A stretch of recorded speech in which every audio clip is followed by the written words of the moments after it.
જય સ્વામિનારાયણ. નમસ્કાર.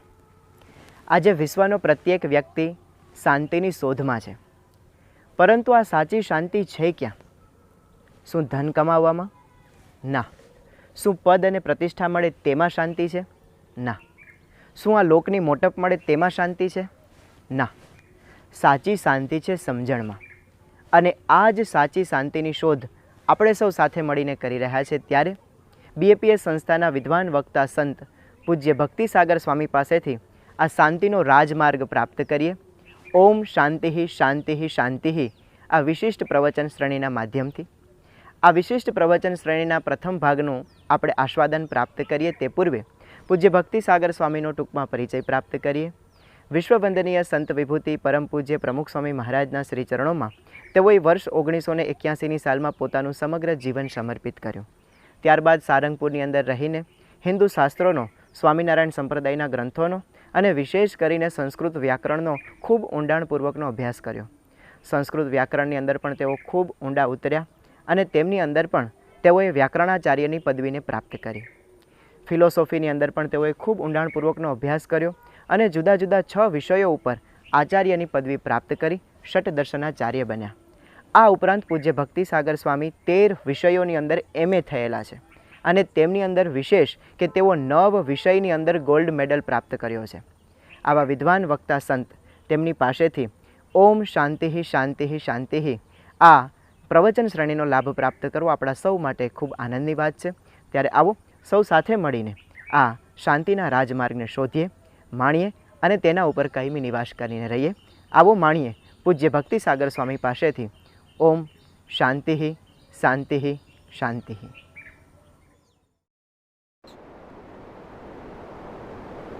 યત્સંકલ્પાત તપતિ તપનો વાતિ વાતઃ સમિંધે વહ્નિર્ધત્તે ધરણીરુદધીર લંઘતે નૈવ વેલામ સોયમ શ્રીમાન નિખિલ જગતામ અંતરાત્માવતીર્ણો ધર્મમ રક્ષન દિશતુ કુશલમ સ્વામિનારાયણોયમ. શ્રી સ્વામિનારાયણ ભગવાનની જય.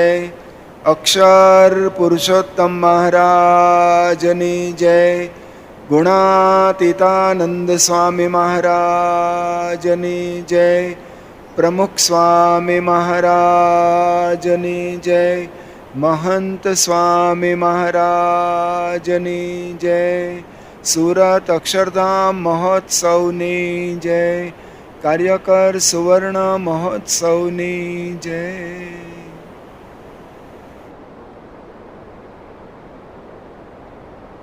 ઉપનિષદ એ અનાદિ શાસ્ત્ર છે. એમાં ગુરુ અને શિષ્ય બંને સાથે મળીને પરમાત્માને પ્રાર્થના કરે છે. ઓમ સહના વવતુ સહનૌ ભુનક્તુ સહ વીર્યં કરવાવહૈ તેજસ્વિનાવધીતમસ્તુ મા વિદ્વિષાવહૈ. ઓમ શાંતિ શાંતિ શાંતિ. આ વેદકાલીન ગુરુ શિષ્યો જ શાંતિની પ્રાર્થના કરે છે એટલું નહીં, આજનો માણસ પણ એ જ શાંતિની તલાશમાં ફર્યા કરે છે. એને પણ અંતરમાં એક જ ઈચ્છા છે કે મારા હૃદયમાં શાંતિ થાય, મારા પરિવારમાં શાંતિ થાય, સમગ્ર સમાજમાં, વિશ્વમાં શાંતિ પ્રવર્તે. એના માટે માણસ આ શોધ કરી રહ્યો છે. તો આપણે એ જ પારાયણ સાંભળીએ. ઓમ શાંતિ શાંતિ શાંતિ. ની શરૂઆત એક પ્રશ્નથી કરીએ. આમાં જેને પણ દુઃખી થવું હોય, હેરાન થવું હોય, એટલે કે ભાઈ તકલીફ ભોગવવી હોય, એ હાથ ઊંચો કરો. જે બધા યુવા યજમાનો હતા, બધા જ યુવા યજમાનો, કોઈને પણ દુઃખી થવું હોય એ હાથ ઊંચો કરો. કોઈ નહીં. અમુક તો હાથ ખેંચી લે છે કે ઊંચો ન થઈ જાય એમ. પહેલો પ્રશ્ન, જેને સુખી થવું હોય, જેને આનંદ પામવો હોય, હંમેશા ખુશ મિજાજ રહેવું હોય, એ હાથ ઊંચો કરો. બધા જ અહીંયા બેઠેલા જ નહીં, વિશ્વનો તમામ માનવ આ શાંતિને ઈચ્છે છે.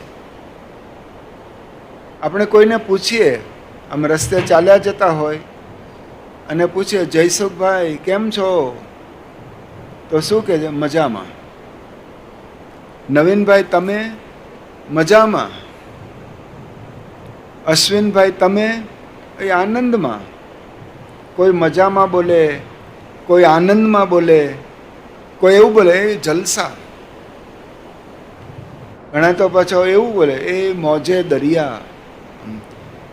સાહિત્યકાર હોય ને કે દરિયામાં જેમ તરંગો આવે છે એમ મને મજા છે, એમ મારા અંતરમાં પણ આનંદનો સાગર લહેરાય છે. મોજે દરિયા. અમુક પાછા ઇંગ્લિશમાં બોલે, આમ અંગૂઠો ઊંચો કરે, આઈ એમ ઓકે, આઈ એમ હેપી, બધું બોલે, પણ કેવળ બોલવામાં. બીજો જ પ્રશ્ન પૂછીએ કે તમારા દીકરાનું શું થયું? અરે રે સ્વામી જવા દો ને, છૂટું થઈ ગયું છે, જતી રહી છે પેલા પુત્ર વધુ. તમારી ફેક્ટરી? અરે અત્યારે તો જો મંદીનું વાતાવરણ છે, ધંધો ઠપ, કંઈ ચાલતું જ નથી. કોઈને પૂછે તમારી તબિયત પાણી કેમ છે? તો એ શું બોલે કે તબિયત ઉપર પાણી ફરી વળ્યું છે, એટલે બરાબર નથી. બધા જાત જાતના, તરત બીજો જ પ્રશ્ન એ દુઃખથી ચાલુ થઈ જાય. તો તમે બોલો છો કે હું સુખી, એ ફોર્માલિટી છે, ઔપચારિકતા છે. ખરું સુખ એ કંઈક જુદી ભૂમિકામાં છે. એ માણસને એ સુખ ક્યારે મળે એનો વિચાર કરવાનો છે આપણે. ઇંગ્લેન્ડમાં એક બહુ જ મોટા ડૉક્ટર હતા, એમનું નામ હેમિલ્ટન. એ મનોચિકિત્સક હતા, સાયકેટ્રિયાટિસ્ટ. એના દવાખાનામાં, એના ક્લિનિકમાં જે કોઈ આવે એને પોતે સારવાર આપે. ઘણા પેશન્ટ આવતા હોય. આજે એના ક્લિનિકમાં એક પેશન્ટ આવ્યો, આમ લગર વગર વેશ, શરીર કરતાં કપડાં મોટા, વાળ પણ અસ્તવ્યસ્ત, પગમાં પણ એવા વિચિત્ર ચંપલ બૂટ પહેરેલા, આમ તમને બેડોળ લાગે. એ આવીને સીધો ડૉક્ટર સાહેબ પાસે આવીને બેઠો અને ડૉક્ટરને કે સાહેબ મને સારવાર આપો, હું બહુ દુઃખી છું, એમ કહીને પોતે જ પોતાના વાળ ખેંચવા માંડ્યો. ડૉક્ટરે પૂછ્યું કે શું તકલીફ? અરે તકલીફ સિવાય કાંઈ નથી, પણ શું થાય છે એ તો કહો, એટલે મને સારવારની ખબર પડે. અરે કે જીવનથી કંટાળી ગયો છું, મને જીવનનો કોઈ રસ રહ્યો નથી. બસમાં મરવાના વિચાર આવે છે કે જીવન ટૂંકાવી દઉં, આત્મહત્યા કરી લઉં. ડૉક્ટર કહે છે કે આવા તમને આત્મહત્યાના વિચાર આવે એનું કારણ શું? કે બસ એના માટે તો આવ્યો છું, મને કંઈ પકડાતું નથી. પેલા ડૉક્ટર અનુભવી, એમણે કહ્યું માણસ 3 પ્રસંગે આત્મઘાતના વિચાર કરે છે. એક, કે લાખો કરોડો રૂપિયાનો કંઈ ગોટાળો થયો હોય તો આવો વિચાર આવે કે હવે જીવનમાં કંઈ રસ નથી, મરી જઈએ, છૂટીએ. તો તમારે કંઈ પૈસાનો પ્રોબ્લેમ? કે ના ના, પૈસાનો કોઈ પ્રશ્ન જ નથી. ડૉક્ટરે કહ્યું બીજું કારણ એવું હોય આત્મહત્યાનો વિચાર કે કોઈ ચારિત્ર ભ્રષ્ટ થયો હોય, એવા કાળા કામ કર્યા હોય અને રંગે હાથ પકડાઈ ગયો હોય, તો એને પણ આવો વિચાર આવે કે આવું કાળું મોઢું લઈને ફરવું, કલંકિત થઈને ફરવું, એના કરતાં મરી જવું સારું. એટલે તમારા ચારિત્ર કે ના ના, સ્પોટલેસ કેરેક્ટર, નિષ્કલંક જીવન છે, એમાં કોઈ ડાઘ નથી. તો ડૉક્ટરે ત્રીજી છેલ્લી વાત કરી કે માણસને આમ એક સુરીલાપણું હોય ને, મોનોટોનસ લાઈફ, જીવનમાં કંઈ રંગરાગ ન હોય, કંઈ વિવિધતા ન હોય, ત્યારે પણ આવા વિચાર આવે. તો તમારે કંઈક કે બસ આ જ મારું કારણ છે, આ જીવનના એક સુરીલાપણાથી કંટાળ્યો છું, એટલે તમે સારવાર આપો. તો ડૉક્ટર હસતા હસતા કહે કે જો આના માટે કોઈ દવા નથી, કોઈ સારવારની જરૂર નથી, કોઈ ટ્રીટમેન્ટ લેવાની જરૂર જ નથી. આનો એક સરળ ઉપાય એ છે કે આપણા નગરમાં લંડનમાં સર્કસ આવ્યું છે. એ સર્કસમાં તમે જાઓ, તમારે મનોરંજનની જરૂર. You go to the circus, you need some amusement. તમારે મનોરંજનની જ જરૂર છે બસ. પેલો દર્દી કે સાહેબ રોજ સર્કસમાં હોઉં છું, સોમવાર, મંગળવાર, બુધવાર, ગુરુવાર, શુક્રવાર, શનિવાર, રવિવારે તો બે શો ત્યાં જ હોઉં છું. આ ડૉક્ટર પાછા અનુભવી એટલે એમ કહ્યું કે એમ નહીં, સર્કસમાં પણ મારો મતલબ છે પેલો હિંચકાના ખેલ જુઓ, મોતનો કૂવો જુઓ, એ બધા નહીં. એમાં એક ગ્રિમલ્ડી નામનો એક કોમેડિયન છે, આપણે રંગલો કહીએ, રંગલો વિદૂષક. એ જેવો સ્ટેજ ઉપર એન્ટ્રી મારે અને એની ચાલવાની સ્ટાઇલ જુઓ, એની અંગભંગીમાઓ જુઓ, એ આમ બધાની સામે ઈશારા કરતો હોય, બસ એ તમારે જોવાનું છે. એ જ્યારે સ્ટેજ ઉપર આવે, આખું સર્કસનું બધું ઓડિયન્સ આમ પેટ પકડીને હસે છે, ખડખડાટ, એટલા રાજી થઈ જાય છે. ખાસ તમે એ શો એટેન્ડ કરો, ગ્રિમલ્ડીનો શો, તમારે આટલી જ જરૂર છે. આ જ સારવાર. પેલો દર્દી કે ડૉક્ટર સાહેબ, એ ગ્રિમલ્ડી હું જ છું. આઈ એમ ગ્રિમલ્ડી સર. હું જે છું, જેને જોઈને હજારો માણસ રાજી થાય છે, પણ એને તો પૂછો, એ તો મરવાના વિચાર કરે છે, દુઃખી છે, એને જીવનમાં શાંતિ નથી. એટલે કવિ કહે છે આ જ વિચારને,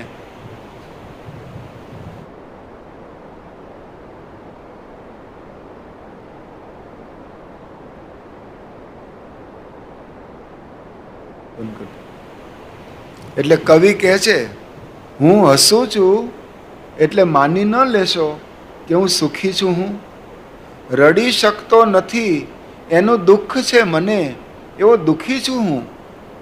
દબાવીને બેઠો છું જીવનના કંઈ કેટલા કારમાં ઘાને, ગમે ત્યારે ફાટી નીકળે એવો જ્વાળામુખી છું હું. જ્વાળામુખી ઉપર જ બેઠો છું, ક્યારે ફાટી જાઓ કોઈ નક્કી નથી. આ કેવળ ગ્રિમલ્ડની કહાની નથી, આ વિશ્વના માનવની કહાની છે. બધાને કંઈક ખૂણે ખાચરે દુઃખનો અનુભવ થાય જ છે. તમે લાગે કે આ તો સરસ બૂટ પહેર્યા છે, 1 લાખ રૂપિયાની જોડી, એવા બ્રાન્ડેડ શૂઝ પહેર્યા છે, લોકો એને સામે જોયા કરે છે કે ઓહ અફલાતુન, લાજવાબ, આવા બૂટ ક્યાં મળે, બહુ સુખી માણસ છે. પણ તમે એને પૂછો બૂટ સારો છે, પણ અંદર એને જે કપાસી કે કાંટો ખૂંચે છે એ જ જાણે છે, બીજા કોઈ નહીં. એ તમને ખબર નથી. કોઈ સરસ મજાના ગોગલ્સ પહેર્યા હોય, 5 લાખ રૂપિયાના ગોગલ્સ આવે છે, એવા પહેર્યા હોય, સોનાની ફ્રેમવાળા, હીરા જડેલા, એવા ગોગલ્સ હોય ને તમને લાગે કે શું માલદાર છે, શું સુખી માણસ. પણ એને આંખમાં જે કચરો પડ્યો છે કે ખૂંચે છે, પ્રશ્ન છે, એ તમને ક્યાં ખબર છે. બસ એવી જ હાલત કંઈક બધાની છે. અને એ સમયમાં આવા વાતાવરણમાં સર્વાવતારી સ્વામિનારાયણ ભગવાને સંકલ્પ કર્યો કે મારે અક્ષરધામમાંથી આ પૃથ્વીલોક પર મારું અવતરણ થાય. એમણે જ સંકલ્પ કર્યો કે આ મૃત્યુલોકના સર્વે માનુષ્યો, જ્ઞાની અજ્ઞાની, સર્વે મારા સ્વરૂપને દેખો. અને એવો કરુણાવતારી એ પોતે જ આ ભૂમંડલ પર પધાર્યા, આ લોકમાં આવ્યા. આજથી 243 વર્ષ પૂર્વે. અને આ પૃથ્વી પર આવી અને આપણા માટે ભાગ્ય તો જુઓ, એ ઉત્તર ભારતમાં પ્રગટ થયા, ઉત્તર પ્રદેશમાં. ત્યાં ન રોકાયા અને ફરતા ફરતા ગુજરાતને એને કાર્યક્ષેત્ર બનાવ્યું. એટલે ગુજરાતી પ્રજા ઉપર એમનો વિશેષ પ્રેમ, એનો કૃપા કળશ ઢળતો જ રહ્યો. એમાં ગુજરાતમાં પણ આપણી આ સોરઠ ભૂમિને એવી ગુણવંતી બનાવી. એને પોતાની ચરણ રેણુથી આ પાવન કરી, તીર્થત્વ આપ્યું. એમાં પણ આપણે ધોરાજીમાં અહીંયા લાલવડ નીચે એકાદશીનો ઉત્સવ કર્યો. આજે યોગાનું યોગ એકાદશી જ છે, એકાદશીનો ઉત્સવ. અને ત્યાં સ્વામિનારાયણ ભગવાન સંકલ્પ કરે છે. આ 5 દિવસનો મહોત્સવ હતો. ફાગણ સુદ એકાદશી, 12, 13, 14 અને પૂર્ણિમા, જેને આપણે ફૂલદોલ, હોળી ધૂળેટી કહીએ છીએ. એ ઉત્સવ કર્યો. અબીલ, ગુલાલ, કંકુ બધા ઉડાડ્યું. આખો વડ લાલ બની ગયો. લાલ કોઈ દિવસ ના હોય વડ, એ તો લીલો જ હોય. પણ આ અબીલ, ગુલાલ, કંકુથી આખું નભો મંડળ લાલ લાલ થઈ ગયું. એમાં વડ પણ હતો. અને ત્યાં સ્વામિનારાયણ ભગવાને સંકલ્પ કર્યો કે અમે સૌને પરમ શાંતિ આપવા માટે આ લોકમાં આવ્યા છીએ. બધાને સુખ આપવું છે, બધાને આનંદ કરાવવો છે, બધાના પ્રશ્નોનું નિરાકરણ કરી નાખવું છે. કોઈના જીવનમાં, કોઈના હૈયામાં દુઃખ રહેવા દેવું જ નથી. એટલા માટે એમણે સંકલ્પ કર્યો કે અમે અક્ષરધામમાંથી 100 કરોડ મનવાર લઈને આવ્યા છીએ. આ મનવાર શબ્દ આપણા માટે અજાણ્યો છે, પણ 100 વહાણના પેસેન્જર એક જ સ્ટીમરમાં, એ આપણી કલ્પનામાં નથી આવતી. ટાઇટેનિક કહે છે એવી નહીં, કરોડ વાહણના પેસેન્જર એકમાં જ બેસી જાય એવી મોટી સ્ટીમર, એને મનવાર કહે છે. એવી મનવાર કરોડ લઈને આવ્યા છે. એમાં તો અત્યારે વિશ્વની વસ્તી 8 અબજની છે. એ તો એક મનવારમાં જ આવી જાય,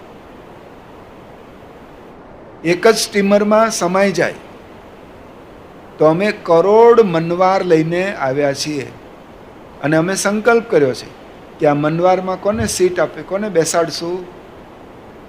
તો પહેલાં અમે ચિંતામણી જેવા ભક્તો હોય, જેમ ચિંતવન કરે અને સિદ્ધ થાય, એટલે કે આવા દ્રઢ નિષ્ઠાવાન પાક્કા ભક્તો હોય, એને અમે પહેલાં બેસાડીશું. આવો, આ મનવાર તમારા માટે રિઝર્વ છે, આવો. હવે એવા ભક્તો બેસે, હજુ તો ઘણી સીટ ખાલી છે. તો એમણે બીજો સંકલ્પ કર્યો કે અમે પારસમણી જેવા ભક્તોને લઈ જઈશું. પારસમણી એટલે લોખંડને અડાડે સીધું સોનું થઈ જાય. જેની પાસે પારસમણી હોય એ ન્યાલ થઈ જાય, એને કંઈ કામ કરવાનું નહીં. ભંગાર લાવવાનો લોખંડ 20-25 રૂપિયા કિલો, અને આ પારસમણીનો સ્પર્શ, સીધું સોનામાં રૂપાંતર, સોનામાં પરિવર્તન થઈ જાય. એટલે ભંગાર હવે ગોલ્ડ બની ગયું, 24 કેરેટ ગોલ્ડ. એટલે સીધો તમારે 70,000 10 ગ્રામના. કરોડોપતિ એક જ દિવસમાં બની જાય, રોજ કરોડપતિ બને. એવી પારસમણી, એને લોખંડને અડાડવાથી સોનું થઈ જાય. એવા પારસમણી જેવા ભક્તો, એને અમે આવકારશું. આવો. હવે આ ભક્તો પણ બહુ ઓછા હોય એટલે આગળ બોલે છે કે પછી ત્રીજો નંબર કે હીરા અને મોતી જેવા ભક્તો, એને અમે લાવશું, એને બેસાડશું, એને પરમ સુખના પ્રદેશમાં લઈ જવા છે.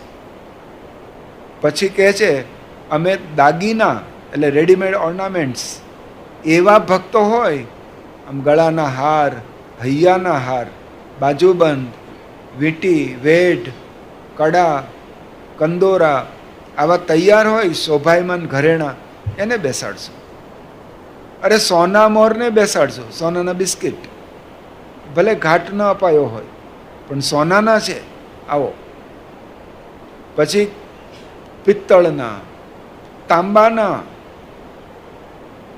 ધાતુના, છેલ્લે પથરા જેવા હોય ને, પથરા જેવા એટલે શું, જે ભટકાઈને વાગે, લાફો મારે એવા હોય, વિચિત્ર સ્વભાવવાળા, એને પણ બેસાડશું. અને તોય હજી તો ઘણી જગ્યા છે. છેલ્લે ગારા જેવા હોય ને, પગ બગાડે, બધું ગંદુ કરે, એવાને પણ અમે આ મનવારમાં બેસાડશું. એટલે કે દરેકને સુખી કરવા છે, કોઈને રહેવા દેવો નથી. આવો ઉદાત્ત સંકલ્પ કરીને સ્વામિનારાયણ ભગવાને અહીંયા ધોરાજીમાં જ આવો વિશાળ, આવો ભદ્ર સંકલ્પ કર્યો છે કે મારે સૌને સુખી કરવા છે.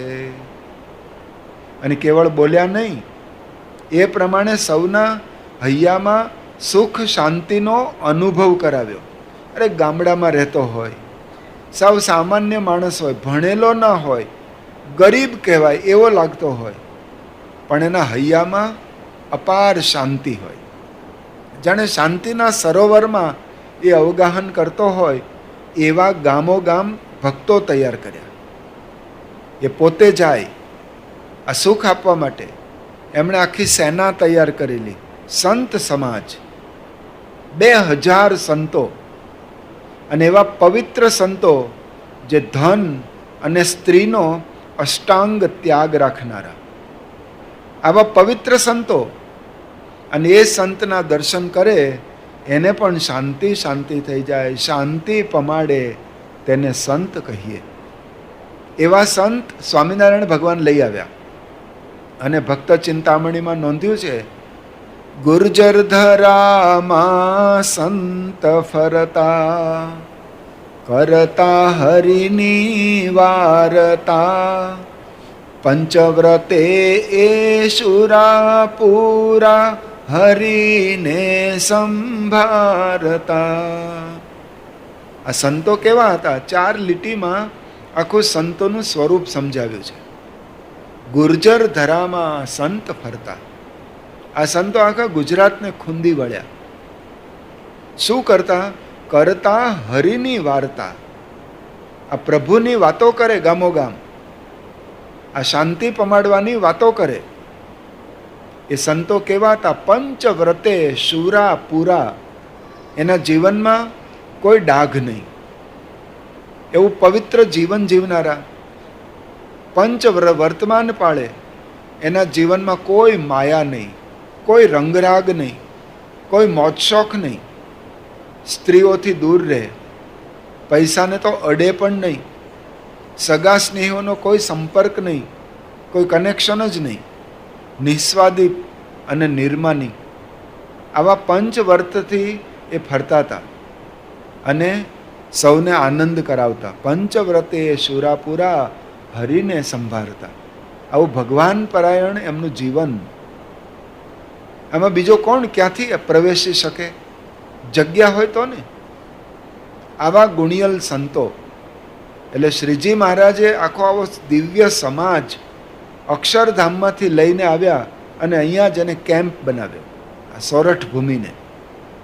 અને આ એપી સેન્ટર, અને અહીંયાથી બધે તરંગો ફેલાયા કરે. સ્વામિનારાયણ ભગવાને જ સંકલ્પ કર્યો બીજો. એકવાર મૂળજી શેઠ પોતે દાદા ખાચરના દરબારમાં એકાઉન્ટનું બધું કામ કરે, કારભારી હતા, ભણેલા માણસ. એ વખતે શ્રીજી મહારાજે બધું પૂછ્યું કે તમે આ ઉત્સવ સમયા થાય બધો હિસાબ કિતાબ રાખો છો, જમા ઉધાર બધું ચોપડા, તમને ક્યાં સુધી ગણતા ફાવે? કેટલું તમે ગણી શકો? યાદ રાખીએ, એ સમયે કેલ્ક્યુલેટર નહોતા. તમે ક્યાં સુધી ગણી શકો? તો આ શેઠ તો બહુ પાવરધા હતા, ગણિત પાવરફુલ હતું, બુદ્ધિશાળી હતા. એમણે કહ્યું, પ્રભુ આપની કૃપાથી હું પરાર્ધ સુધી ગણી શકું, એમ જ ગણી શકું. પરાર્ધ શું વળી?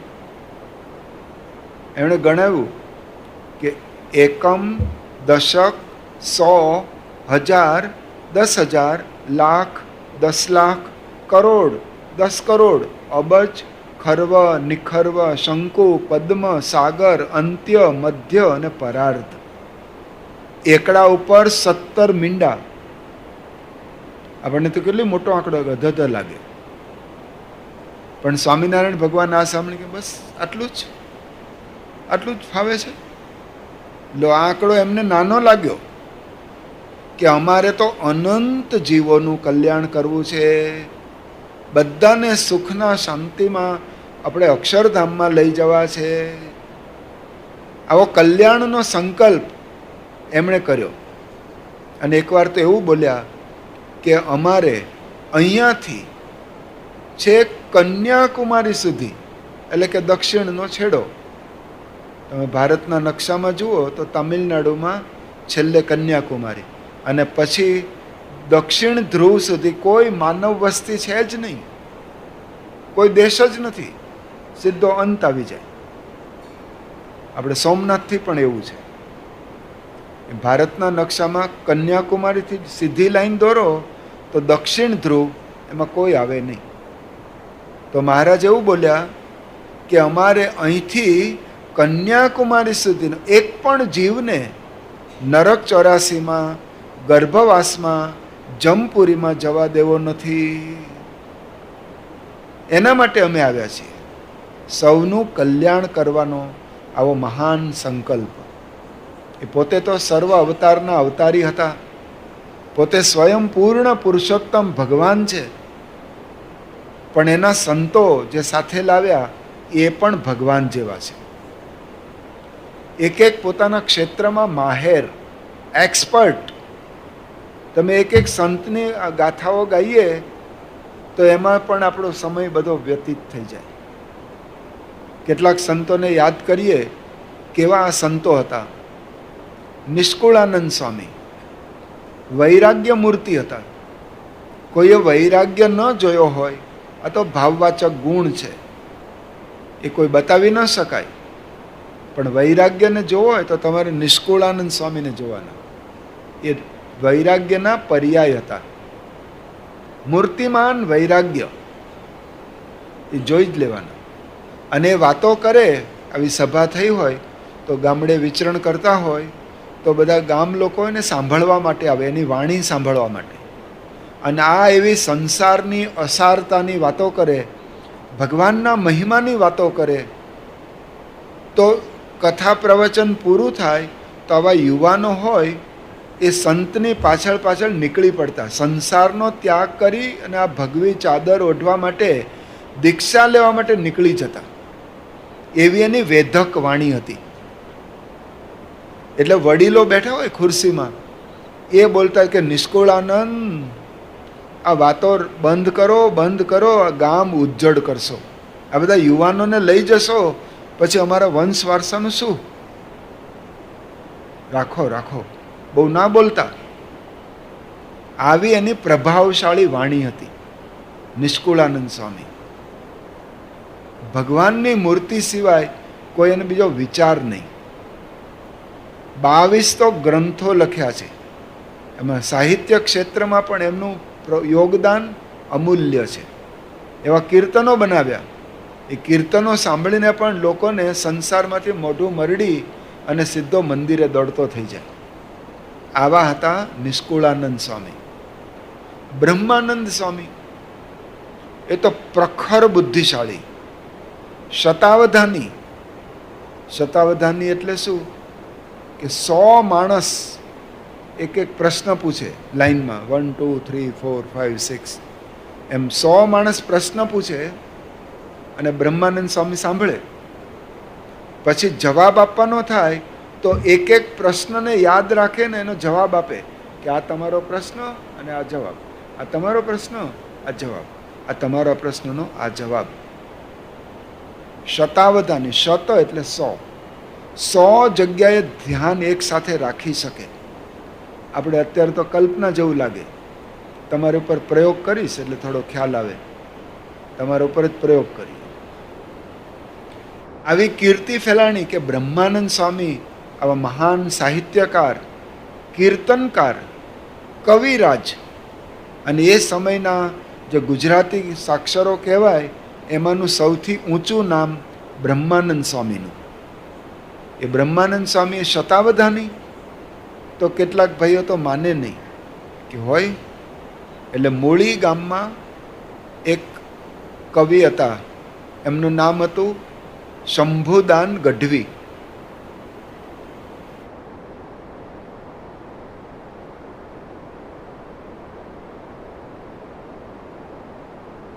એ શંભુદાન ગઢવીએ એમને ઘેર લગ્ન પ્રસંગ હતો દીકરાનો, એટલે બધા સગા સ્નેહીઓને ત્યાં આમંત્રિત કર્યા. હવે આ ગઢવી કોમ્યુનિટી બહુ નાની, એટલે બધા સગાવાલા દૂર દૂર રહેતા હોય. અમુક સોરઠમાંથી આવ્યા, કાઠિયાવાડમાંથી આવ્યા, ઝાલાવાડ ગોહિલવાડમાંથી આવ્યા, ચરોતરમાંથી આવ્યા, અને ઉત્તર ગુજરાતમાંથી આ બધા સગા સ્નેહીઓ ભેગા થયા. લગ્ન પ્રસંગ તો ઉજવાઈ ગયો. એમાં શંભુદાને એવી વાત કરી કે આપણે પ્રસંગ પૂરો થયો, ચાલો આપણે બ્રહ્માનંદ સ્વામીના દર્શને જઈએ. આપણા જ કુળમાંથી એ સંત બન્યા છે અને મારા ગુરુ છે અને શતાવધાની છે. તો આ 6 જણા મહેમાનો હતા. એમણે કહ્યું ઇમ્પોસિબલ, કળિયુગમાં કોઈ શતાવધાની હોય જ ન શકે. આવો ગપ્પા ન મારશો, આવો ખોટો મહિમા ન કહેવો મને. અરે ખરેખર છે, બ્રહ્માનંદ સ્વામી અહીંયા મૂળીમાં જ વિરાજે છે કે ચાલો દર્શને. તો આ 6એ મીટિંગ કરી કે આપણે આ વાત કરે છે શંભુદાન, પણ એ ખરેખર સાચી છે, આપણે પરીક્ષા કરીએ. આપણે 6 જણાએ પ્રશ્ન પૂછશું અને તરત નક્કી કર્યું, હું પ્રશ્ન પહેલો પૂછીશ, તમારે જવાબ આપ, તરત જ બીજો પ્રશ્ન ઉપાડી લેવાનો. એવો 6એ મંત્રણા કરી અને મંદિરમાં આવ્યા. બ્રહ્માનંદ સ્વામી સામે જ મળ્યા. આ બ્રહ્માનંદ સ્વામી બધાએ પ્રણામ કર્યા કે સ્વામીજી અમારે કેટલા, કે હા બેસો. બ્રહ્માનંદ સ્વામી ગાદી પર બેઠા, હાથમાં માળા લઈને. એને યોજના પ્રમાણે 6 પ્રશ્નો ચાલુ કર્યા. પહેલા એ પ્રશ્ન પૂછ્યો કે સાગરની પુત્રીનું નામ શું? બીજાએ કહ્યું કે આત્મા અને પરમાત્માને કેવો સંબંધ હોય? ત્રીજાએ પ્રશ્ન પૂછ્યો કે સ્વામીજી મારે દ્વારિકાની યાત્રા કરવા જવાનો વિચાર છે, હું યાત્રા કરવા જાઉં કે ના જાઉં, તમારો શું અભિપ્રાય છે? ચોથાએ પૂછ્યું ગોકુળનો રાજા કોણ હતો જેણે કૃષ્ણ ભગવાનનું પાલન પોષણ કર્યું?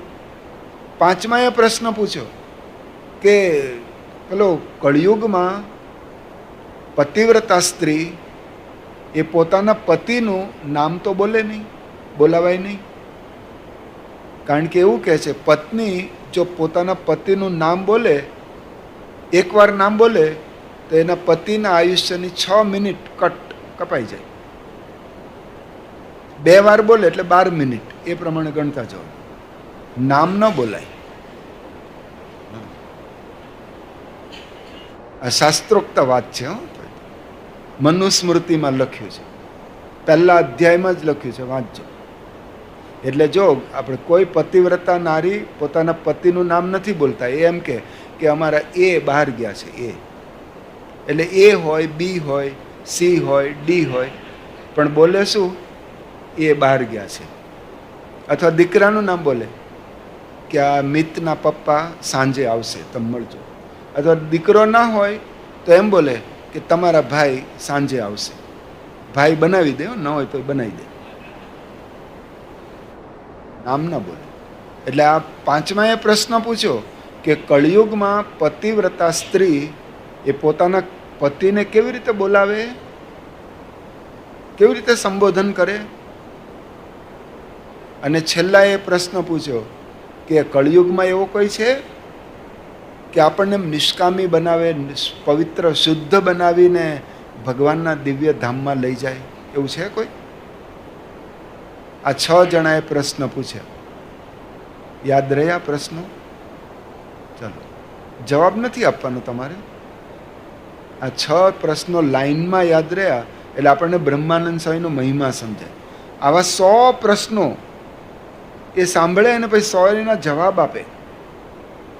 6 પ્રશ્નો કેટલા ને યાદ રહ્યા? કોઈ નહીં? કલ્યાણ સ્વામી,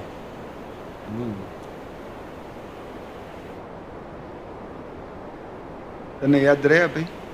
ચશ્મા વાળા નહીં? એક જે યાદ રહે તો બોલ, ઊભો થા, બોલ.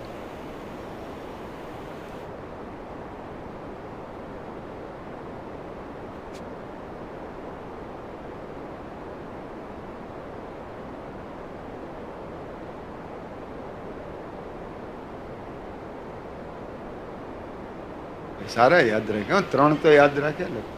સારું સારું. એટલે બ્રહ્માનંદ સ્વામીને આ 6 પ્રશ્નો પૂછ્યા તો બ્રહ્માનંદ સ્વામી આમ માળા હાથમાં હતી તો આમ 6 ની સામે દ્રષ્ટિ કરી અને બોલ્યા, શ્રી સહજાનંદ સ્વામી. એટલે છેલ્લો માણસ રાજી થયો કે આપણો જવાબ આવી ગયો. કળિયુગમાં એવો કોણ અત્યારે છે કે આપણને ભગવાનના ધામમાં લઈ જાય, આપણને શુદ્ધ કરે?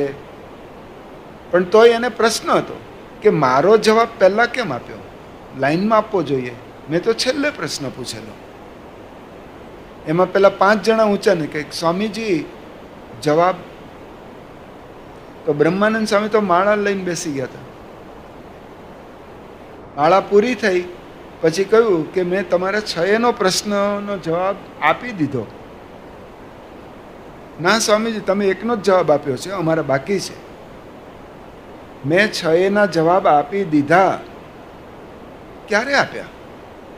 કે હું બોલ્યો નહીં હમણાં? જો તમારો પહેલો પ્રશ્ન હતો સાગરની પુત્રીનું નામ શું?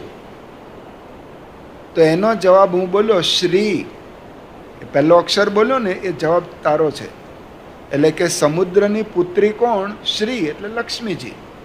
સમુદ્ર મંથન થયું એમાંથી લક્ષ્મીજી પ્રગટ થયા છે એટલે એની દીકરી જ કહેવાય ને. સાગરની દીકરી કોણ? લક્ષ્મી. પહેલાનો જવાબ મળી ગયો. બીજાએ પ્રશ્ન પૂછેલો કે આત્મા અને પરમાત્માને કેવો સંબંધ? તો આ શબ્દમાં બીજો અક્ષર વાંચ. શ્રી સહજાનંદ એમ બોલે છે ને, એમાં સહ એટલે સાથે.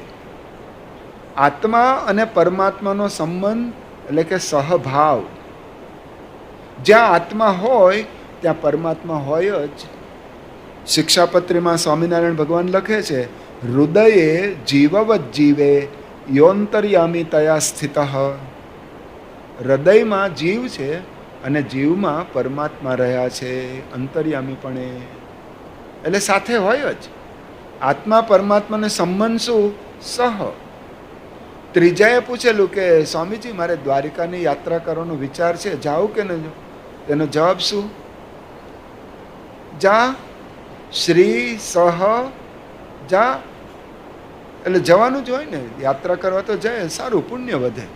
કોઈ દારૂ પીવા જતો હોય, જુગાર રમવા જતો હોય તો ના.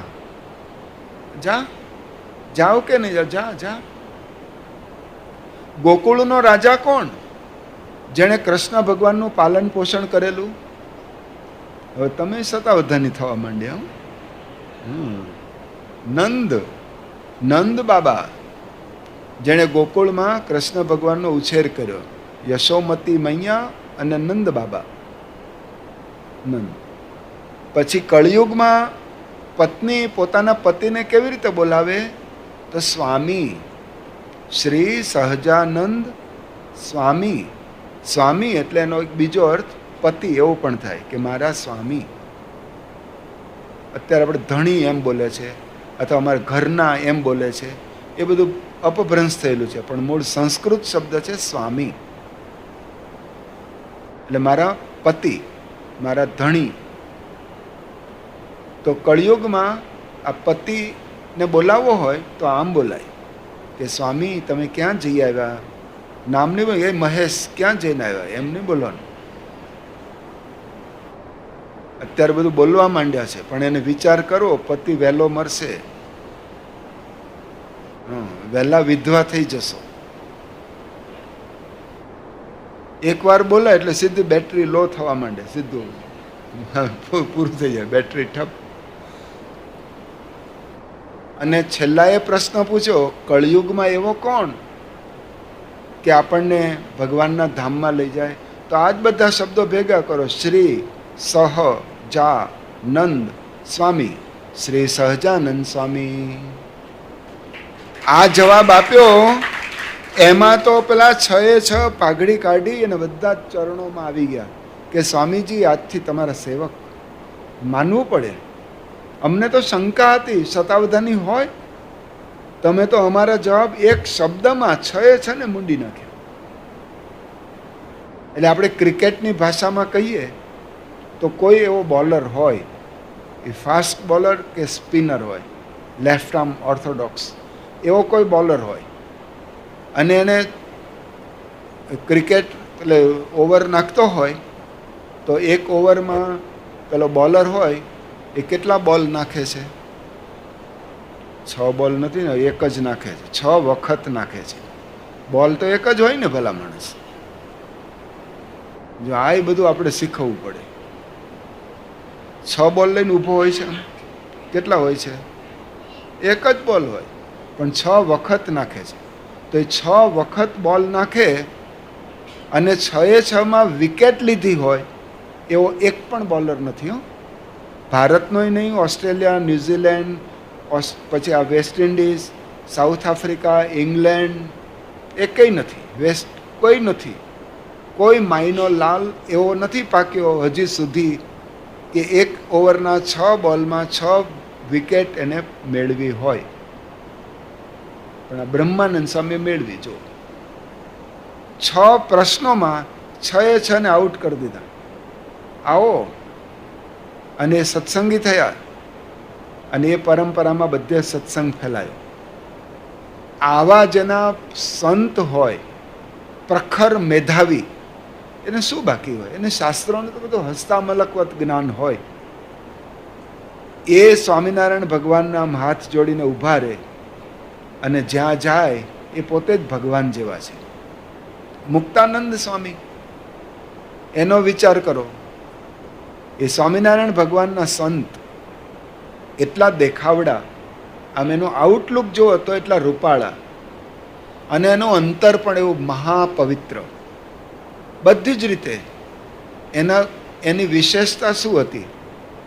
તો એ પોતે સ્વામિનારાયણ ભગવાનને પૂછ્યું એટલે એમણે જવાબ આપ્યો કે પ્રભુ, આપની કૃપાથી મારામાં એક ઉડીને આંખે વળગે એવો એક ગુણ તમે પૂછો છો, એટલે કહું છું કે કોઈ માર કરતો આવતો હોય, એટલે ધુઆ પુઆ થઈને આવ્યો હોય, મારી નાખું, કાપી નાખું, એવો માણસ આવે અને એકવાર મારા દર્શન કરે, વાર્તાલાપ નહીં, કેવળ દર્શન, મારા દર્શન કરે તો એ શીતળ શાંત થઈ જાય.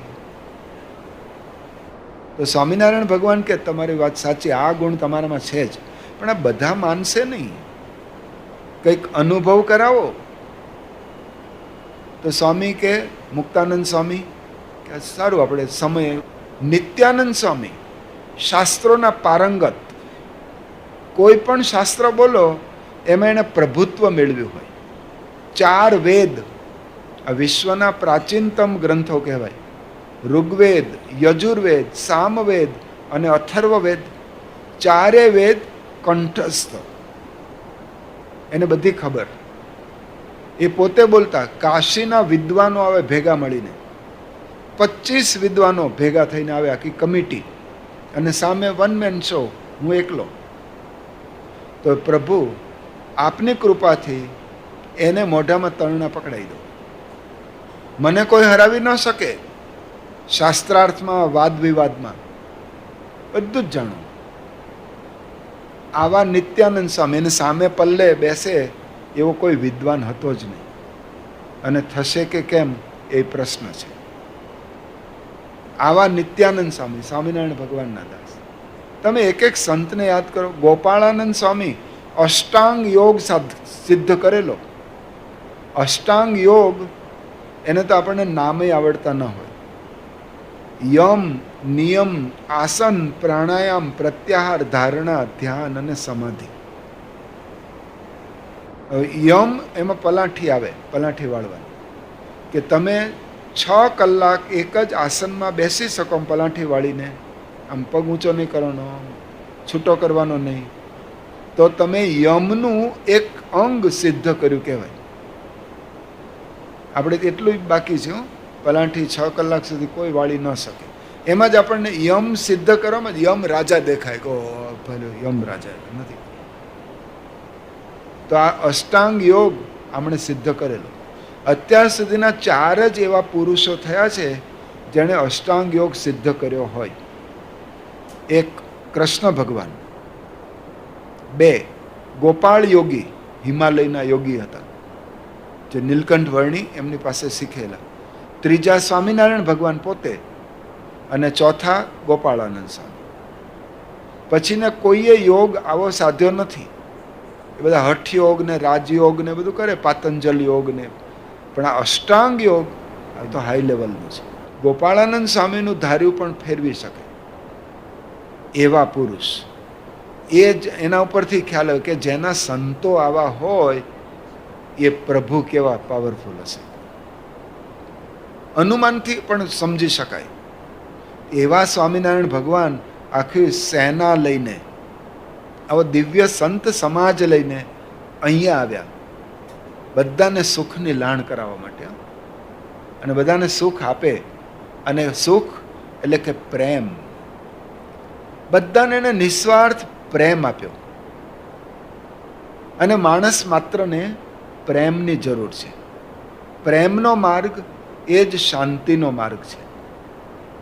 એટલે આપણને સ્વામિનારાયણ ભગવાન પોતાના વૃત્તાંત દ્વારા સમજાવે છે કે તમારે પણ જો શાંતિનું સામ્રાજ્ય સ્થાપવું હોય ઘરમાં, પરિવારમાં, સમાજમાં, તો પ્રેમનો માર્ગ અપનાવો. અને આ વાત સ્વામિનારાયણ ભગવાને કરી, એનો અનુભવ એ વખતના ગુજરાતવાસીઓને થયો.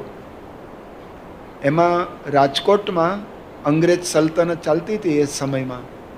તો રાજકોટમાં એક મિસ્ટર બ્લેન, એક અંગ્રેજ અધિકારી હતા. અને સર જ્હોન માલ્કમ, એ તો મુંબઈનો ગવર્નર, ઇંગ્લેન્ડનો, પણ મુંબઈમાં રહે અને ભારતનું શાસન સંભાળે. તો મુંબઈથી અહીંયા સૌરાષ્ટ્રમાં આવ્યો. એ વખતે મુંબઈમાં ગણાતું ગુજરાત. તો એ સૌરાષ્ટ્રમાં આવ્યો. એને તો રિપોર્ટ મળેલા કે સૌરાષ્ટ્રમાં તો બહુ અંધાધૂંધી છે, બધું માર ચાલે છે, બધા અંદર લડે છે, ધીંગાણા થાય છે. અને આ સર જ્હોન માલ્કમ અહીંયા સૌરાષ્ટ્રમાં આવ્યો, રાજકોટમાં. તો એ દરમિયાન એને જોયું કે અહીંયા તો પરમ શાંતિ. અહીંયા તો બધા કંઈક આવા દાવા, ષડયંત્ર, આવું બધું હુંસાતુસી, વેરભાવ કંઈ જોવા જ મળતું નથી. એટલે એણે પેલા બ્લેનને પૂછ્યું, એના નીચેના અધિકારીને, કે જોયું આપણું અંગ્રેજ શાસન કેટલું કામ કરે છે. જે સૌરાષ્ટ્રમાં મારો કાપો, આવું બધું ધમાલ ચાલતી, યુદ્ધો થતા, નાના મોટી લડાઈ ચાલુ જ હોય, આપણા કાયદા અને કાનૂને કેવું આમ શાંતિનું સામ્રાજ્ય સ્થાપી દીધું છે, જોઈ લો. એટલે આપણા કાયદા અસર કરી ગયા એમ. પેલા રાજકોટવાળા સાહેબ કે સાહેબ માફ કરજો, આપણા કાયદા અને કાનૂનથી આ શાંતિ નથી, આ સ્વામિનારાયણે શાંતિ પ્રવર્તાવી છે. કેમ? સ્વામિનારાયણ આપણા કરતાં વધારે મોટી સેના રાખે છે, મોટું સૈન્ય રાખે છે.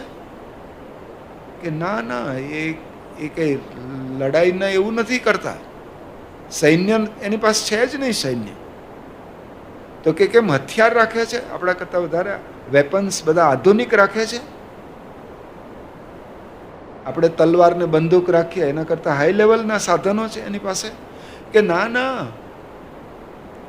સ્વામિનારાયણ તો કોઈ શસ્ત્રને અડતા પણ નથી. એને તો જમણા હાથમાં માળા અને ડાબા હાથમાં ગુલાબ, આ બે જ રાખે છે. અને લોકો એને ભગવાન કહે છે. કેમ? ઓ હિન્દુનો ભગવાન છે. તો હિન્દુના ભગવાનને તો આમ બધા વિષ્ણુ ભગવાન એ તો શાંગ ધનુષ્ય રાખે છે, રામચંદ્ર ભગવાન પણ રાખતા, કૃષ્ણ ભગવાન સુદર્શન ચક્ર રાખતા, અને વિષ્ણુ ભગવાન રાખે, શંકર ભગવાન ત્રિશુલ રાખે. એટલે આ બધા ભગવાન તો રાખે છે. કયું સાધન રાખે છે કે તમને વાત ન કરી? કોઈ સાધન રાખતા જ નથી. માળા, આ માળા અને ફૂલથી આ સમગ્ર પંથકમાં શાંતિ સ્થાપી દીધી છે. અરે એ કોણ છે? સ્વામિનારાયણ. મારે એને મળવું છે. કેવી રીતે શાંતિ સ્થાપી શકાય? મારે એને મળવું છે. ગોઠવો. રાજકોટથી કેવડાવ્યું સ્વામિનારાયણ ભગવાનને કે પ્રભુ અમે તમને મળવા માગીએ છીએ. એટલે અમે રાજકોટથી ગઢડા આવીએ કે તમે અહીંયા આવો છો? મળવું નક્કી છે. સ્વામિનારાયણ ભગવાન સામે ચાલીને ગઢડાથી રાજકોટ મળવા ગયા.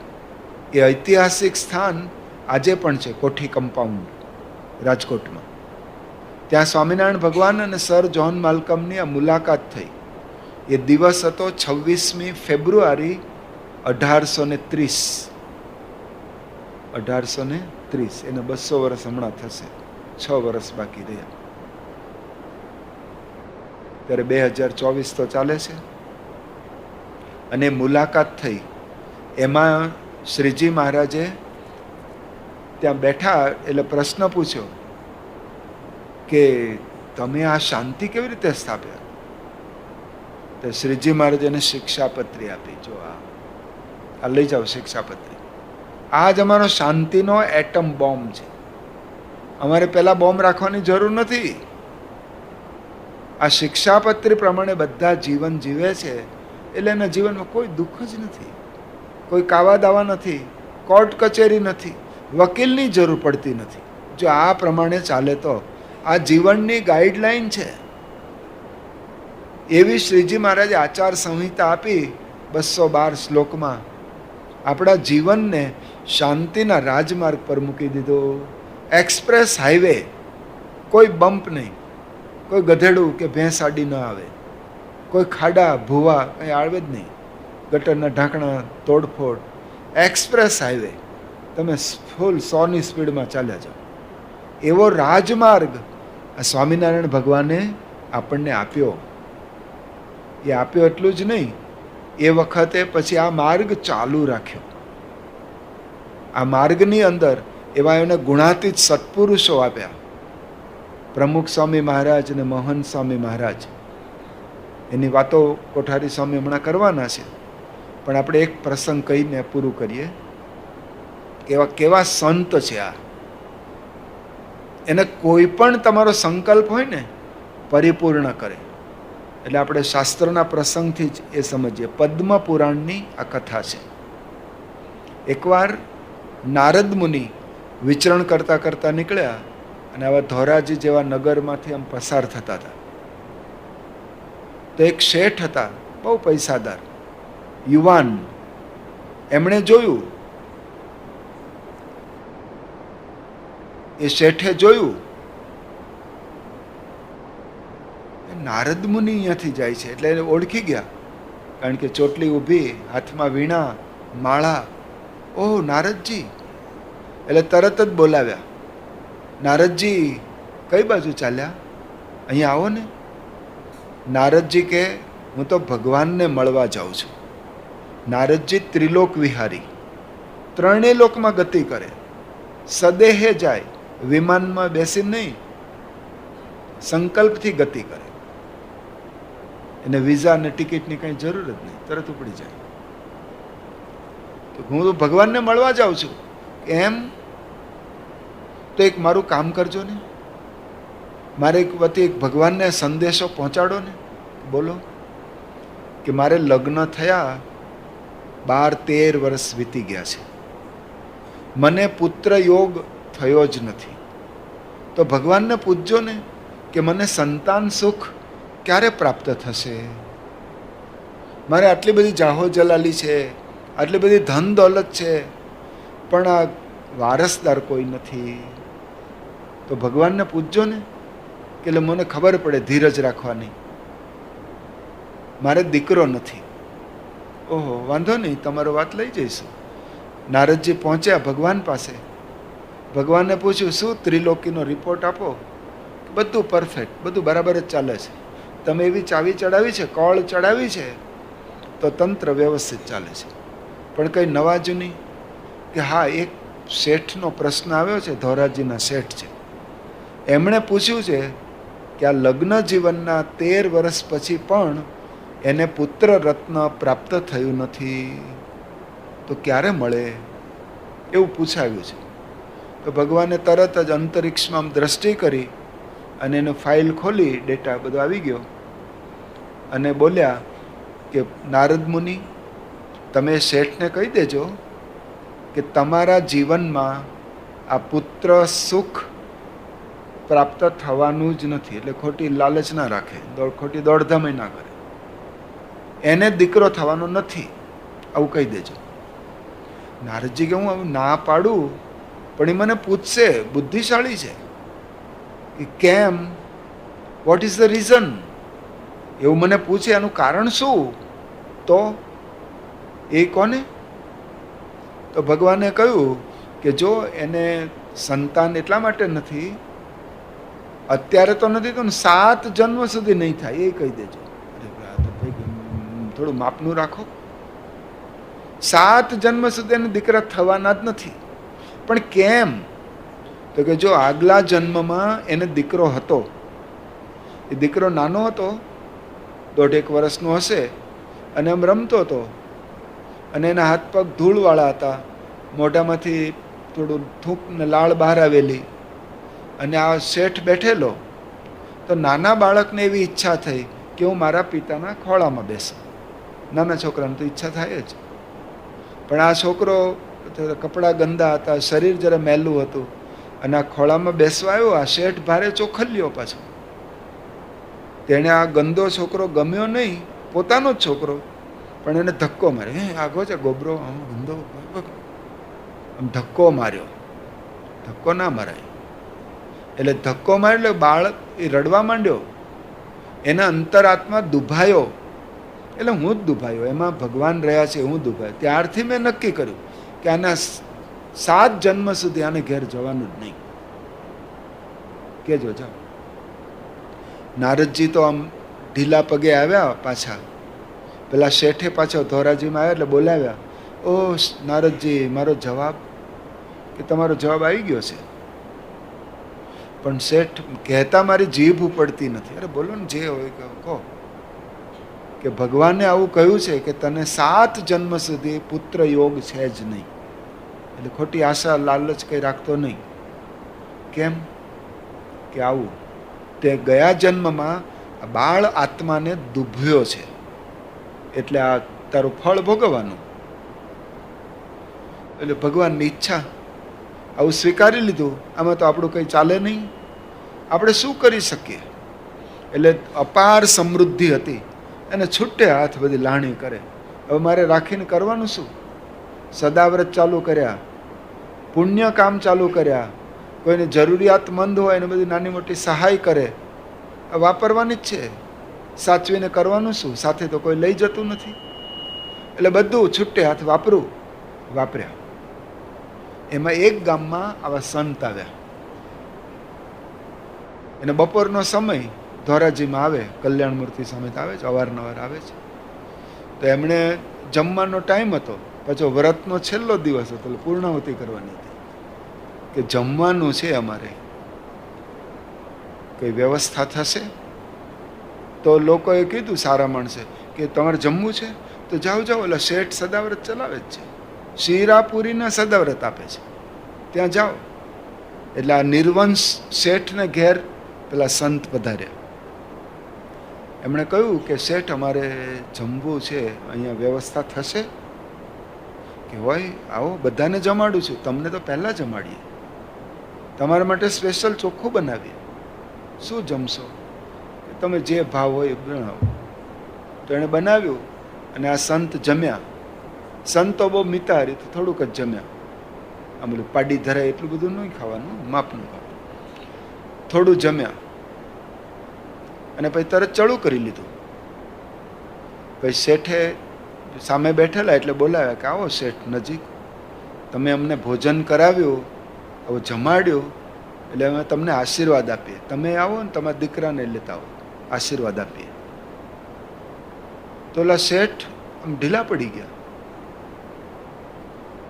આમ આંખમાંથી આંસુનું ટીપું પડી ગયું. પેલા સંત ઉપર જ પડ્યું, ગરમ ટીપું. કેમ શેઠ દુઃખી છો? કે તમે કીધું ને દીકરાને બોલાવો. દીકરો જ ક્યાં છે? 7 જન્મ સુધી થવાનું નથી. એટલે આપણ સંત એટલા રાજી થઈ ગયા હતા એના ભક્તિ ભાવથી, પ્રેમ ભાવથી. અરે હોય શેઠ, તમને તમારે ઘેર તો 2 અક્ષર મુક્તો મોકલશે, આવો આશીર્વાદ આપીએ. એમ કહીને આશીર્વાદ આપ્યા કે જાઓ, તમને 2 દીકરા પરમ કૃપાળુ પરમાત્મા આપશે, એવા અમે આશીર્વાદ આપીએ છીએ. એ સંતો જતા રહે આશીર્વાદ આપી. અને આશ્ચર્ય, ચમત્કાર, બીજે જ વર્ષે એને ત્યાં 2 આમ રામ લક્ષ્મણની જોડી જેવા 2 એવા સંસ્કારી દીકરાનો જન્મ થયો. ટ્વિન્સ સાથે જન્મ્યા, જોડિયા ભાઈઓ. અને એમ કરતાં કરતાં તો સમય ક્યાં જાય શું ખબર પડે. જો ને ઘડિયાળ ભાગતી જ જાય છે. એમાં આ છોકરા 5-6 વર્ષના થઈ ગયા. હવે નારદજી પાછા વિચરણમાં નીકળ્યા. બીજો રાઉન્ડ, હવે બીજો રાઉન્ડ. તો એને થયું આ ધોરાજી આવ્યો છું, પેલા શેઠને મળતો જાવ, જૂના કોન્ટેક્ટ, આપણે પાણી પાવું જોઈએ ને, નહીં તો ઝાડ સુકાઈ જાય. એટલે ફરી વાર મળી આવીએ આપણે. શેઠ દુઃખી હશે થોડો, અને આશ્વાસન આપતા જઈએ, હિંમત આપતા જઈએ. તો જેવા બંગલામાં નજીક આવ્યા તો 2 બાળકો રમતા હતા. એટલે નારદજીએ નક્કી કરી નાખ્યું કે આને તો દીકરા હોય નહીં, 7 જન્મ સુધી થવાના નથી. મહેમાન કોઈ આવ્યા હશે, અથવા બાજુવાળાને હશે, આ ફળિયું મોટું એટલે આંગણામાં રમતા હશે. એમાં શેઠને મળ્યા, પૂછ્યું કે આ દીકરા કોના? કે સ્વામીજી મારા છે દીકરા. નારદજીને તરત જ ગણતરી ચાલુ થઈ ગઈ. ભગવાને મને એવું કહેવડાવ્યું હતું 5-6 વર્ષ પહેલા કે આને 7 જન્મ સુધી દીકરા નથી, અને આપ્યા. એટલે મને ભૂંડો બતાવ્યો. ભગવાને એને દીકરા આપ્યા છે, પણ મારી સાથે રમત રમી ગયા, મને અંધારામાં રાખ્યો. હવે ભગવાનની વાત છે. ત્યાંથી તરત જ મુલાકાતનું કહીને ભાગ્યા ભગવાન આગળ, ભગવાન સાથે ઝઘડવા માટે. કંઈક સારા કામ હોય તો તમે કરો, જસ લેવો હોય તો તમારે, અને અબજસ અમને આપવાનું, એમને આવા ધંધા અમને કરવાના. મારી શું વેલ્યુ? હું કેવો લાગુ? આવા ખોટા કામ મારી આગળ કરાવો.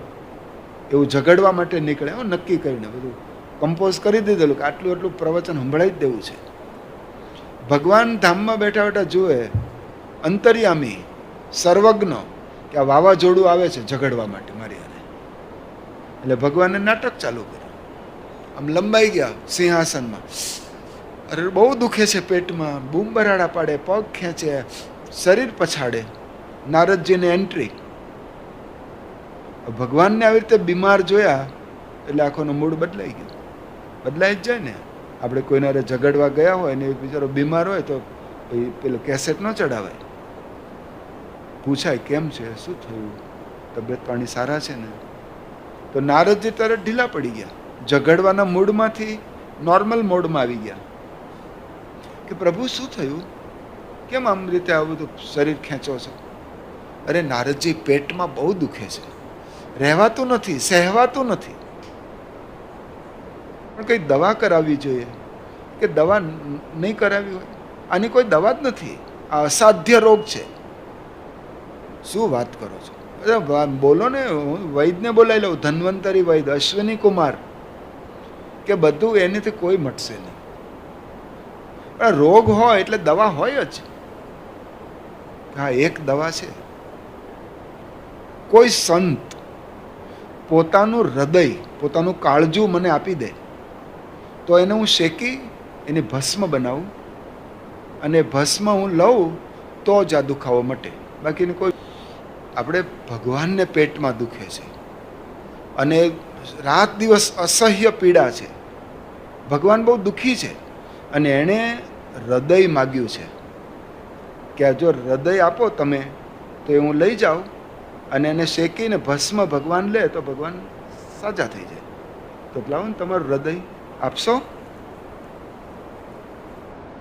આ મૂર્તિ બોલ્યા કે મારું હૃદય શું પ્રાણ ન્યછાવર, તમારા માટે કુરબાન. ભગવાન રાજી થતા હોય, ભગવાન સાજા થતા હોય તો આ હૃદય કે આ શરીરની શું વેલ્યુ છે? લઈ જાઓ, કાપી લો. તૈયાર થઈ ગયા. તો નારદજીને વિચાર્યું કે અહીં હું હૃદય કાપું અને હાથમાંથી લપસી જાય એના કરતાં તાજું જ લઈ જાય. એટલે ત્યાં ભગવાન આગળ જ આ સંતને લઈ જાઓ અને ત્યાં ભગવાનની હાજરીમાં કાપી અને પછી હૃદય આપશું, શેકશું અને ગરમ ગરમ ભસ્મ આપીએ, તરત સારવાર. નારદજી સંત આ મૂર્તિને લઈને પહોંચ્યા ભગવાનના ધામમાં તો ભગવાન તો હિંડોળે હિંચકતા હતા. પેટમાં કોઈ રોગ જ નહીં, કોઈ દુખાવો જ નહીં. નારદજીને આશ્ચર્ય કે આ જે વાત થઈ હતી કે તમે દવા લઈ આવ્યા, સાધુ લઈ આવ્યો, આ હૃદય આપે, તમારે ભસ્મ બનાવવાની. તો નારદજી ભગવાન કે શું વાત કરો છો? શેની વાત કરો છો? કે તમને પેટમાં દુખતું હતું, હમણાં થોડી વાર પહેલા વાત થઈ છે. મને ક્યાં પેટમાં દુખે છે? મને કોઈ રોગ જ નથી. હું તો એકદમ નિરામય છું, તંદુરસ્ત છું. તો પણ આ બધું કે નારદજી મેં જ નાટક કર્યું હતું તમારા માટે, તમને બતાવવા માટે. આ સંતને લઈને આવ્યા છો ને તમે, જે હૃદય આપે, એ જ સંત પેલા ધોરાજીના શેઠને ઘેર જમવા ગયા હતા. એ શેઠને નિર્વંશ 7 જન્મ સુધી દીકરો નથી. એ રેકોર્ડમાં પણ એમ જ છે, એન્ટ્રી પણ એવી જ પડી ગઈ છે. મેં તો એને દીકરા આપ્યા જ નથી, પણ મારી ઉપરવટ થઈને આ સંતે એને 2 દીકરા આપ્યા છે. એને ઘેર જમે. એટલે નારદજી જે કાળજું દે ને એ દીકરા દે. એટલું યાદ રાખવાનું. આ કાળજું દેવા તૈયાર થયા એવા સંત એ આ દીકરા આપીને આવ્યા છે. બાકી મારા પ્રોગ્રામમાં તો હતું જ નહીં. અને બીજી વાત એ નારદજી તમે જાણી લો કે મેં એમ કહ્યું કે કોઈ સંત મને હૃદય આપે તો હું શેકીને ભસ્મ લઉં. તો તમે શું બોલ્યા કે હું સંતને, તમે સાધુ નથી? તમારે એમ ના કહેવાય કે પ્રભુ મારું હૃદય લઈ લો, તમે મોજમાં રહો, તમે બીજે ગોતવા નીકળ્યા. તમારાથી કામ ન. ભગવાન સ્વામિનારાયણ તો સર્વોપરી છે જ. આપણા ગુણાતીત ગુરુઓ અપાર છે, પણ એના સંત જુઓ. અને તમને મારે કહેવું પડે, અનુભવ નથી, આટલા વર્ષોથી આવે જ છે એવા સંત. અને એ આપણે પારાયણ ગોઠવે એટલે લાભ લેવા આપણે બધું આપીએ અને મહિમાની વાતો કરશે. આપણને અંતરમાં શાંતિ શાંતિ થઈ જાય એવી ઘણી વાતો કરવાની છે. પણ આજે કોઠારી સ્વામી આવ્યા છે એટલે એમના આશીર્વાદ પણ આપણે લેવાના છે. તેમને આપણે સાંભળીએ. સ્વામિનારાયણ સ્વામી, સ્વામિનારાયણ. પૂજ્ય ભક્તિસાગર સ્વામી પાસેથી ઓમ શાંતિ શાંતિ શાંતિ આ વિષય અંતર્ગત આપણે ખૂબ સુંદર પ્રવચનનો લાભ પ્રાપ્ત કર્યો. આ જ યુટ્યુબ ચેનલ ઉપર તેઓના અન્ય ભાગ પણ સમયાંતરે પ્રસારિત થતા રહેશે. તો જો આપ આ ચેનલ સાથે સંકળાયેલા ન હોય તો આ ચેનલને સબસ્ક્રાઈબ કરજો. આપને વાત પસંદ પડી હોય તો તેમને લાઇક કરજો. આપના મિત્રો સુધી, સત્સંગીઓ સુધી આ વાતને શેર કરજો અને આપને આ વાત કેવી લાગી તે અંગે કોમેન્ટ પણ અવશ્ય કરજો. મળીએ છીએ આ જ ભાગની આગળની વિડીયો શ્રેણીમાં. ત્યાં સુધી આપ સર્વને જય સ્વામિનારાયણ.